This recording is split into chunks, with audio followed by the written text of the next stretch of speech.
Keď ženu čaká gynekologická operácia, je vždy veľmi dôležité dopodrobna si rozobrať, čo tá gynekologická operácia obnáša. To znamená, žena by presne mala vedieť, aký bude operačný prístup, či sa pôjde tzv. Vaginálne cez pošvu, či sa bude len pozerať do maternice, to znamená len sa pozrie sliznica a len sa zoberie vzorka z tej sliznice, alebo či je to už prístup taký, kedy dojdem o tú maternicu, to znamená, bude sa vyberať už celá maternica, eventuálne čo s vaječníkmi, či tie vaječníky budú vybraté alebo nebudú vybraté. Čiže ten prvý krok je naozaj vedieť, čo sa bude diať a takisto sa pýtať na možné komplikácie. To znamená, keď aj mi napríklad povedia, že áno, len maternica, ale skontrolujeme aj vaječníky.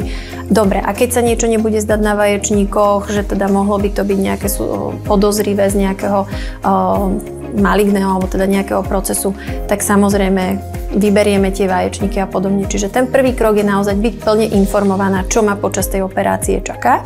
A v prípade, že teda je tam to riziko, že áno, tie vaječníky by mohli byť odstránené, tak v takom prípade je aj na mieste sa spýtať, že čo to pre mňa bude znamenať v tom ďalšom živote, čo to znamená pre tú kvalitu toho života pre mňa ďalej.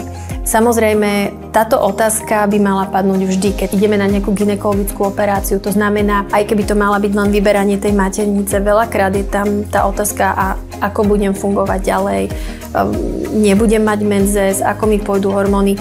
Základ je nebať sa opýtať, čo bude nasledovať pre mňa ako pre ženu po tej operácii, že maternica bude odstránená, ako bude napríklad ten pohlavný styk, kedy môže mať pohlavný styk, ako bude ovplyvnená teda aj tá hormonálna rovnováha a všetko. Čiže veľakrát, aj keď sa ako gynekológovia snažíme informovať ženu, toto a toto vás čaká, takto a takto to bude, je aj na tej žene, aby si to možno zase spätne pozrela doma, keď bude. Veľakrát sa jej znovu vynoria určité otázky.